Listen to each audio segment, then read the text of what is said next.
Yo, what's up, everybody? We're back with another Mayans video, but thing is, I don't even know what I can show y'all. So, let's just see if we can find a little promo. Okay, so, episode 1 was the fallout from the season finale, right? And let me recap it as best as I can. So, the episode starts with basically where it ended. Watch. I can do this. I can do this. I'm just trying to figure out what I can and can't post, right? YouTube. Mayans. Let's see. Season 3. Ending. So, it picks up right here. We got Easy sitting at the front steps. And we got Taza and Bishop inside Temple, and you hear a gunshot right about here. Easy goes, "What the was that?" And then you see the freaking Molotov cocktails over the gates, and of course we see the Mayans outside. All the other charters, well, most of the other charters outside, getting ready to go to town. So the episode picks up with Easy running up to the truck, right, to go check it out. An Angel just shoots up out of nowhere and pulls him away. And then Creep pulls the truck up and blocks him in, giving him a little bit of time. They run inside, and they're looking for guns. They apparently don't have any. The guns were in a van for some odd reason. That van was outside in the yard. Remember, they work out of a salvage yard, aka have their headquarters, their base. So they got a few guns. We go into the scene where all hell breaks loose, and it's intense, right? It's just there. It's just all yeah. See if we can get any more.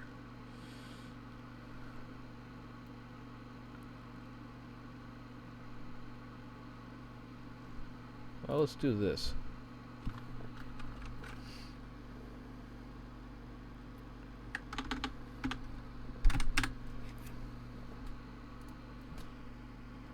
Surely I'm signed in.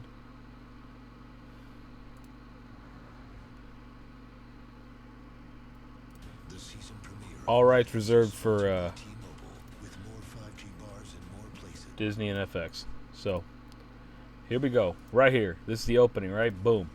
This dude gets shot. That's apparently one of the members from that was with Mike Beltran's character. Oh man, the one with the big long braided beard. He gone. The whole damn thing is literally, the whole episode is them just being under attack, right, under siege. It's the only build that we get. They're taking out as Mayans best they can. Throughout it all, people are dropping both sides. Hank is on the roof with Easy. Easy's trying to start some cocktails. Gets shot. Hank does. Gets shot in the knee. Ends up falling down into the main room. Gets on the phone with his mom. Creeps over here trying to bust a rescue mission and get some massively powered LED lights to help blind those dudes to see where they're at so they can get better shots at them. I mean, it's just this damn mess, yo. Here's a scene where Coco is back. Gilly and Coco make it in there. However, I theorize that they're going to bring in the cavalry. Nah, these dudes jumped the fence and got inside, but didn't take any of them dudes out. They didn't do shit. You'd think they would, attack these guys, take their guns and hit from behind. But nah, these fools are just out here doing nothing. That's the van where all the weapons were. Who now in turn all the Mayans have. The other Mayans. So, Creeper got shot, was bleeding out, and he begs one of the bar chicks. I'm sure there's a technical name for him, the hang-arounds, to cauterize him with the knife because he doesn't want to bleed to death. Here's that scene where all the lights go on. I mean, that's basically the episode. We got a couple new characters, a couple new side chicks there. The sexual orientation of this young lady, is, I believe, she is of the gay clan.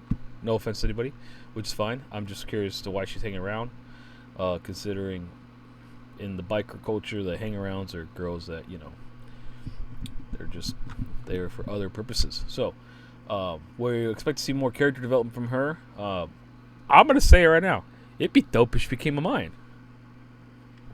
I know that literally goes against the whole creed of the biker creed and all that, the 1%er, but it is 2022. I like to see. She looks like a badass anyways, but we'll see. Second episode recap might say something differently, right? All right, so literally you got Nails begging Angel, hey man, don't go out there. You got Hank calling his mom because he thinks he's going to die. He's over here thinking it's all my fault. Bishop literally ain't doing shit. Eventually, Easy says, hey, I'm coming out. And what happens next is every Mayan comes up after him and basically surrenders, right? And they're like, well, you know what? They're going to execute us. They're going to execute us.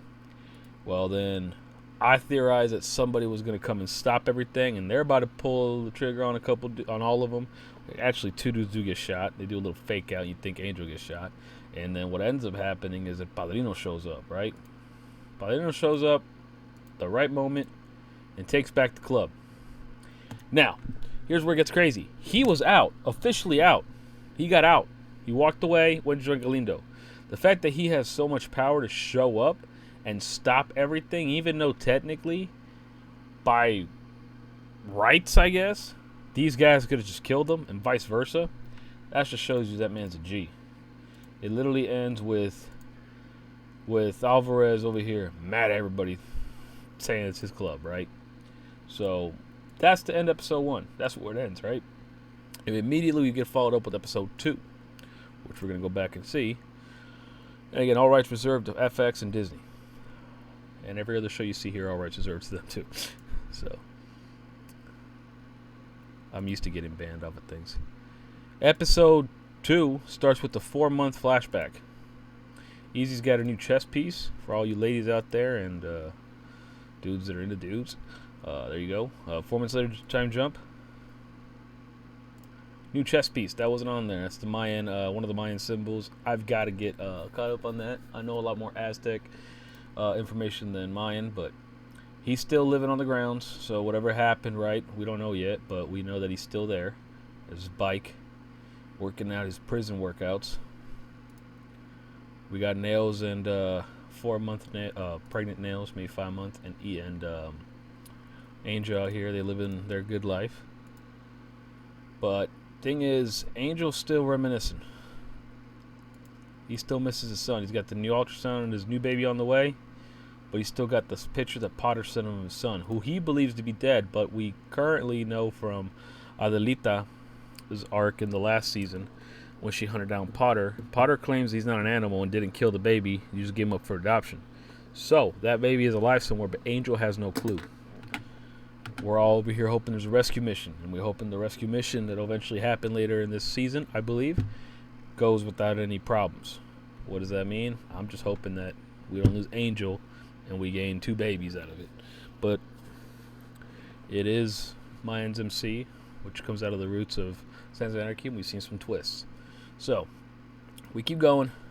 We got Coco over here hooking up with the former junkie, who I would like to say she's kind of cute when she's all cleaned up. It is what it is. Coco over here, you gotta remember, Baby Jokes from East LA, rapper. He's come a long way. He was a former drug addict himself. So the fact that he's playing a recovered drug addict in Mayans, and remember, the only reason he became a drug addict in Mayans was because he got shot. Or no, sorry, he got blinded in one eye back in season 2, I believe. By the Malditos or Malvados MC Club. Probably butchered that. But so now he's cleaned up. He's cleaned Hope up. He fell in love with her when he met her, I guess. We got Bishop rolling to the club. Now here's the deal. Let's go back and watch a little more of that. When he pulls up into the club, there's a lot more bikes than usual. So right here's a red sign or a red flag that things aren't like they were. Obviously, the clubhouse is getting patched up throughout the whole episode, but all these extra bikes, unless the Mayans over here recruit a bunch of people, I feel like the Santo Padre is not in charge. I feel like and we're gonna get to it, right? Obviously, spoilers ahead. If I haven't said that already. But we don't know exactly. At the end of the episode, we still don't know exactly what the hierarchy is here.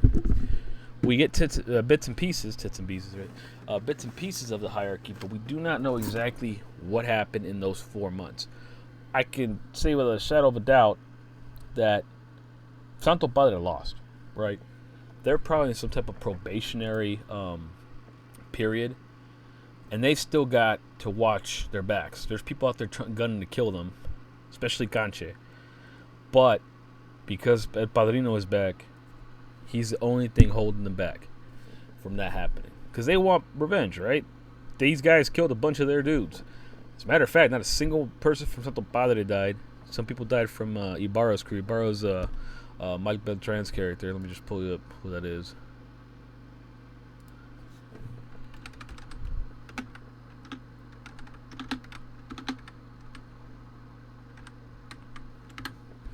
This was Ibarra, right? He died in the last episode of season 3. He got shot in the back of the head. So people from his crew were with the Santo Padres, and they ended up dying. So let's keep going here, shall we? Can we do the speed? Let's go 2% again. So we got Bishop here with the vice president patch. It's best I could show you. Means he lost his position. So he's going in the temple. Walks in. He's no longer president, which confirms if you missed it. He's sitting on the left-hand side. That's where Taz used to sit. So he's got demoted. The rest of the crew shows up. Here's the Padrino, but we got extra crew here from other places, right? All right, we can jump forward. We got to break down. These fools are talking. There's shots getting thrown left and right. Galindo Pipeline's dead. They said Galindo's dead, but I think what they meant was a deal. I doubt they'd kill Mikey off screen. Because he's such a big character, and plus he's technically their brother, which they haven't found out yet. So when they say Galindo's dead, I think they mean the cartel, and Mikey's in hiding. So we got a full breakdown here. Hank is walking with the limp. There's a 50 Cent reference right there. Because he got shot in the knee. Gilly's back. Here's the deal. Santo Padre lost their lower rockers. Okay? I can't even show you right there, but they lost their lower rockers. What does that mean? Here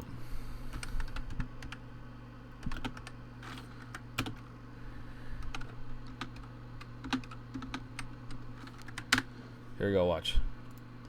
They lost this Southern Cali rocker. Most of them did. And they got demoted and everything.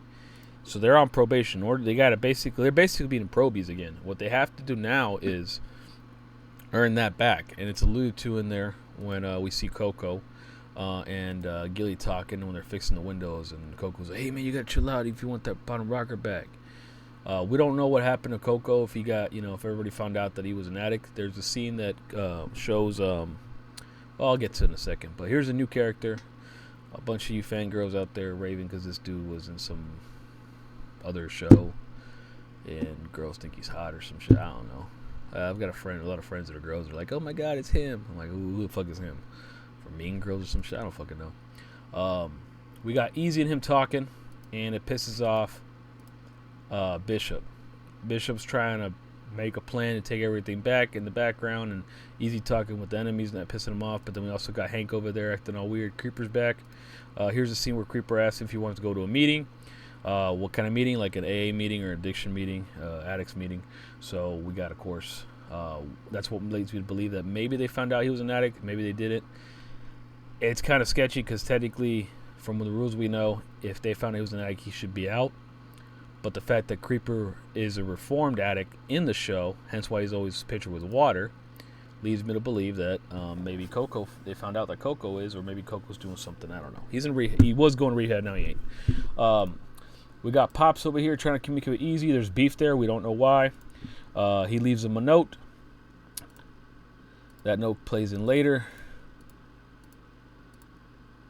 Here we've got SOA, San Bernardino. So these are Southern Cali SOA, talking about the state of the Mayans. The House Hunter Pilot is basically on its last legs, and they're going to be vultures that come in. Some new all of them are new characters, with the exception of, I think, the president. But this dude over here seems like a loose cannon. He wants to go to war, and everyone's like, nah, chill out. We don't need to go to war. It's no point in going to war. They're going to kill themselves. We just pick off the rest. But he's mad about something. He's going to come in and play later. We got Easy and Angel having a hilarious-ass conversation. Calls him basically a virgin. And he over here basically says, don't screw it up. Quit looking for shit that's already dead. Alluding to that Alita's not coming back and his son's gone. He's not out there. But without being direct. And Angel doesn't like that. You can kind of tell by his body emotions. And Easy kind of doesn't like what Angel said. But they're on good terms. It's a funny-ass scene, but also hits all the right emotional buttons, because you can tell that he's now a family man, trying to be a family man. Nails runs the household, and he's not used to it, but he's trying to make it work because he wants to be a great dad. And Easy, on the other hand, is literally out here secluding himself because he had a girlfriend once. She was pregnant. Then he got locked up over what happened with his mom. His girlfriend left him, aborted the baby, technically or allegedly. We don't even know, right? That's what we were said. Then he had another girlfriend. He fucked that up. So he's just trying to be himself, and it's a complete opposite, right? When we first met Angel, he didn't give a shit. He had no remorse for anything. He didn't care about anything, except for the fact that he was in a relationship with Adelita. That was the only thing that kept him going. Then he finds out she's pregnant, and it started making him think more and more. Loses the baby, loses Adelita. He gets all pissed off, goes sideways until he knocks up Nails. So there's a lot of character development to both these guys, right? As we know, Easy started his life as a snitch, and he's not. We got Coco's new girlfriend and his daughter beefing it. Emily Tosta, which in real life is dating Clayton Cardenas, which is who plays Angel. Kind of crazy, kind of weird. I always wonder how that worked. You go to set and you figuratively bang someone else while your spouse is doing the same on the same set. It's kind of weird. Anyways, that's enough of that. She feels like an outsider. She does not let go of the fact that she's a junkie and blames her for Coco's addiction, even though Coco did it on himself. We got Coco and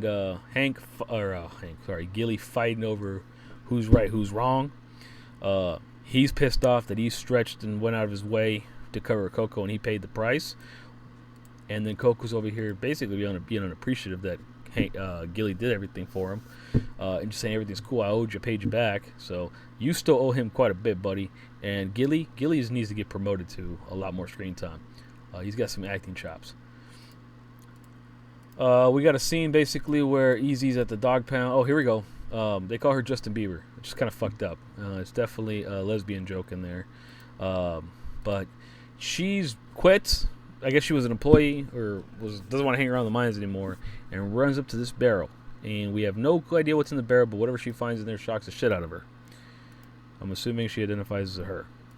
So if that changes, I will correct that. She's a new character. Like I said, it'd be badass she was a biker chick. Like a biker. Not a biker chick, but a biker.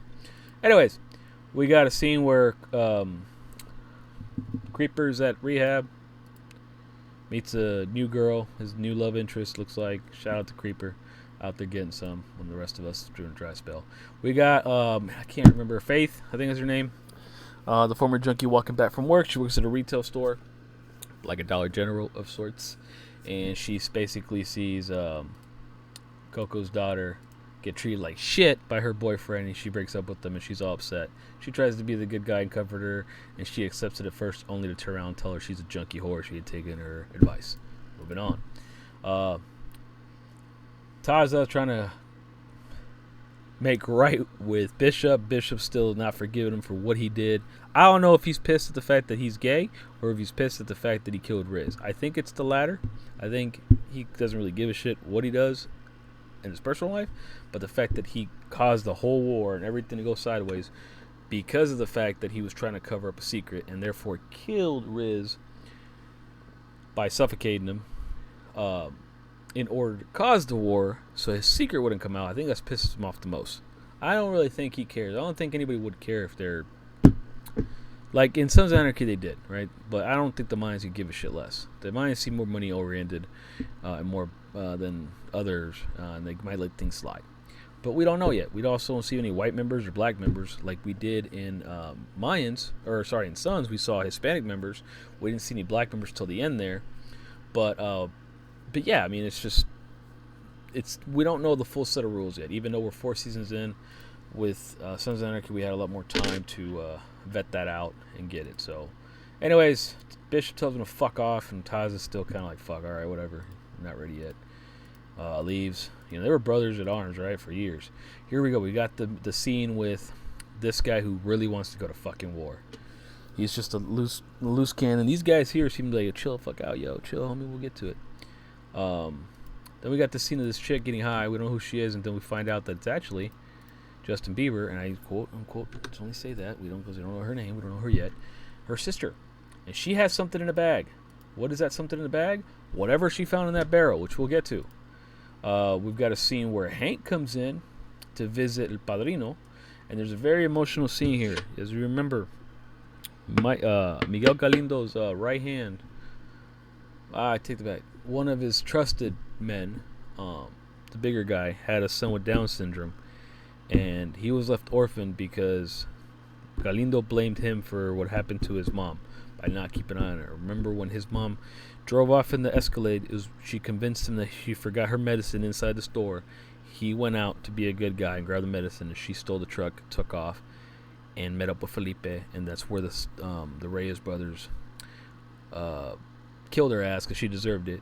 But Mikey blamed him, and therefore Nestor picked up that dude along with Alvarez, and when they did that, that guy left his son with Alvarez, and Alvarez technically adopted him now, and the poor kid calls Alvarez dad, and it's emotional as fuck, because if you would go stretch it all the way back, here we go now, to the first season of Sons of Anarchy, 14 years ago, easily 14 years ago, he killed his own son to keep a war from handling, for breaking out between the Mayans and the Sons. So people that know, when they see that scene, not only is it emotional because he's basically adopting here. I'm going to show you the fucking scene. I'm over here talking all this shit. This kid right here, not only is it emotional because he knows what happened to his dad, and I think he knew what was going to happen to his dad, but he's taking up the responsibility to be his dad, surrogate father. It also replaces a piece of him that he lost back in season 1. So, yeah, it's fucking nuts. It got me in the feels, yo. It got me feeling some type of way. Hank reports to El Padrino. We don't know why. The only thing in this scene that we see is that he asks him how Bishop is doing. Hank knows that Bishop's up to something, but he doesn't tell him completely. However, the fact that he's over here reporting to him on the morale, and Alvarez trying to figure out who he can trust, I hope it's not a sign that Hank's going to betray Bishop and Santo Padre for Alvarez in the bigger picture. But we don't know. Seeds have been planted. That's all these episodes we're doing, because we got a whole season to flesh out the whole arc. So we go over here. We get a flashback. Easy's in jail. What it is I think he ends up either stabbing some guy or gets contracted for work. And when they go to stab him and get revenge, or maybe they did, let me go. Another guy ends up intervening, and here we go, right here. He's about to get jumped by these guys, so I'm assuming whoever he did the hit on was one of their crew. But another guy steps in and basically recruits him and saves him. It's an OG on the yard. This guy right here. Now, when Pops was around earlier and left a note when Easy was dodging them, it was a note from somebody where we get these flashbacks. So I'm assuming that whatever was in that note is this person reaching out, because he said, hey, Pops said, hey, Easy, one of your old friends reached out. You need to see this. Easy ignored him. Angel found the letter, gave it to him. Didn't read it, of course. We just say, Pops, that's for you. And that's what happens, how we get this flashback. So this guy's going to be a major character that I think Easy owes a favor to. Easy was locked up for a while. So here we got Angel coming home funny ass scene because he usually walks in his own house, but you see a bunch of baby stuff because he said that Nails was decorating the house and runs the house. He makes it about this way, and then he stops, turns around, takes his shoes off because he knows he's gonna get yelled at. He brought dinner like a man. Nails is happy. Then we see Emily, of course, looking all weird as fuck, and then turns out she's a waitress at a Mexican restaurant, and these white women back here are judging this white lady working at a Mexican restaurant. The look they give her is a look of peasant disgust, which, believe it or not, happens in a lot of different places still to this day. We see her, basically she lives in the projects, and we don't see Crystal Ball, but we do know that she's drinking again because she lost everything she lived in the projects. But we see a crib in there, so we don't know. Now we got a scene of Taza over here cutting his hair with a knife. I mean, dude's still got clippers. I don't know, man. Basically going bald, which we saw from the breakdown trailer that he is going to get a nice new haircut, and he's throwing it into the flame, into a barrel, along with a picture of him and Riz. He's doing a ritual of some sort.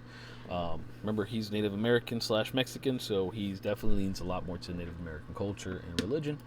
But we don't know the full details, right? All we know is that this barrel looks very familiar, but of course, we've got Angel over here waking up in the middle of the night with Nails asleep, and he goes to the bathroom to check his phone, looks at a picture of his son, and I think he deletes it because he thinks Easy's right, I should bury the past. It's all dead anyways. I should move on. When the audience knows that Lolita's on their way to try to rescue their kid. So, flash forward, Easy picked up a pit bull, a poor pit bull that was abused, that still thinks his owners are going to come get for him. There's a couple funny scenes, but he ends up buying a bed for the dog, and the poor dog doesn't sleep there because, he's confused and scared. And he sleeps on the floor. It's kind of sad because I'm an animal lover. I got 4 dogs myself. But we understand the pain, and eventually I think the relationship between him and the dog is going to be of 2 strays that don't know what they want or what they're looking for. Sorry, I take back 2 strays that have been heartbroken that are looking for answers, and eventually they're going to bond together. Give me a fucking show about that. I'm all in. Just please don't kill the dog. Please don't kill the dog. I'm not saying we need a John Wick thing, where he goes overboard, but just make the dog a side character like in The Walking Dead. Like, don't give the audience too much of the dog and then rip it from us. Don't be those guys. Anyways, here we go. Let's wrap it up. We got the scene here where, Justin Bieber's back and showing that hothead from the mines, what the hell's happening. And in the beginning of the episode, when we first saw the Sam Crow talking about it, they were talking about how Montez abandoned them. Remember, Montez was the Mayan that was alluded to being killed at the end of season 2 when the Santo Padre Charter raided Grandma's house and killed everybody, and there was a dead Mayan. Turns out only his cousin was killed, but Montez was still alive. But then fucking Palo ended up fucking killing that dude anyways and left him on a bike in the Santo Padre yard in their clubhouse outside on one of the bikes, basically dead, like crucified on there. And Taza found him, took his body, disposed of his body, but for some stupid reason, he did not get rid of the cut. The fact that he didn't get rid of the cut shows you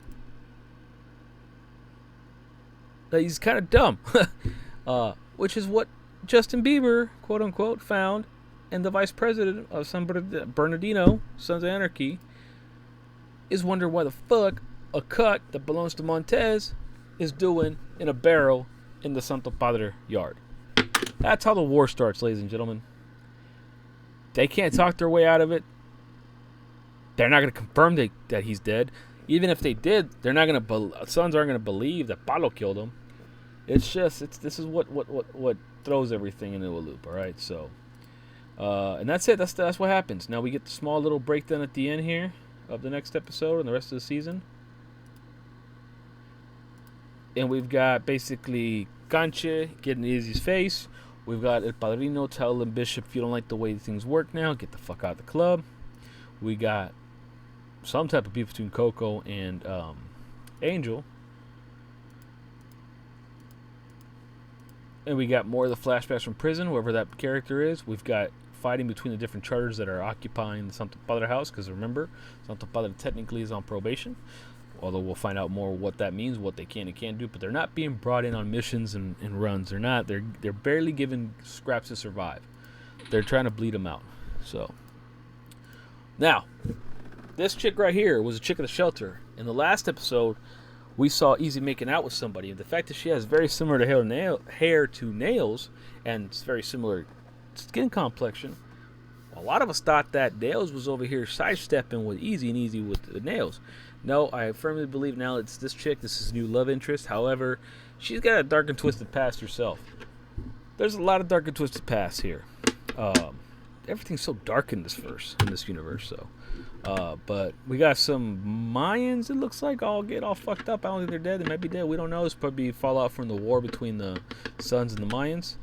There you go, Presidente. We've got Mayans rolling out. Some of them are Santo Padre, some of them aren't. To get back on missions, we've got Easy breaking down. He's sitting a lot closer to Padrino. What does that mean? We've got the scene with the...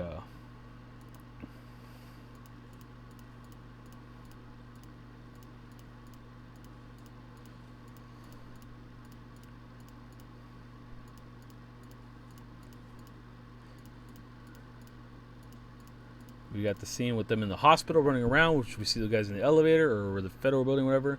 We've got this Mayans character, who a lot of people are like, is that Jax? No, Jax is dead. But obviously the shots it's made so you think it's Jax. It's just teasing, nostalgia. But Jax is dead. It's all brewing to a war going completely crazy, which is the opposite of how Suns ended, with them being on truce. Hank rolls up on this guy and blasts him with a shotgun. Then we got a car. Oh, this is sick. This is a sick ass scene. Let me go back. Hold up a second.